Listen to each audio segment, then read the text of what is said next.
Il faut avoir des idées, quelles qu'elles soient. Ça, c'est une idée cinématographique.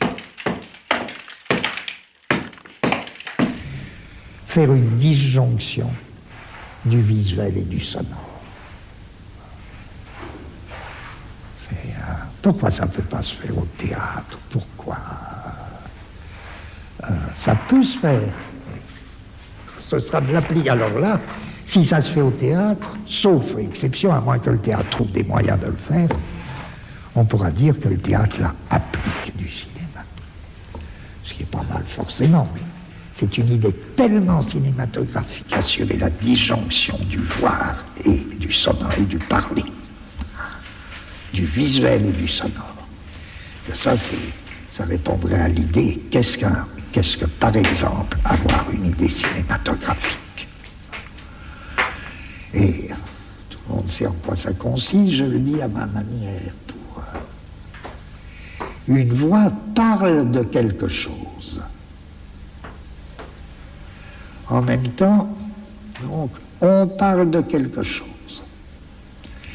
En même temps, on nous fait voir autre chose. Et enfin, ce dont on nous parle est sous ce qu'on nous fait voir. C'est très important, ça, ce troisième point. Vous sentez bien que c'est là que le théâtre ne pourrait pas suivre. Le théâtre pourrait assurer les deux premières propositions.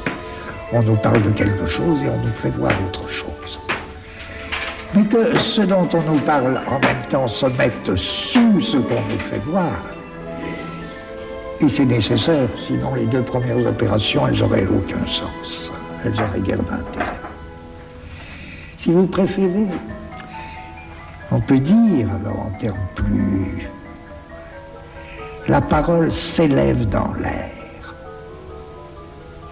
La parole s'élève dans l'air en même temps que la terre qu'on voit, elle, s'enfonce de plus en plus. Ou plutôt en même temps que ce dont cette parole qui s'élève dans l'air nous parlait, cela dont elle nous parlait s'enfonce sous la terre.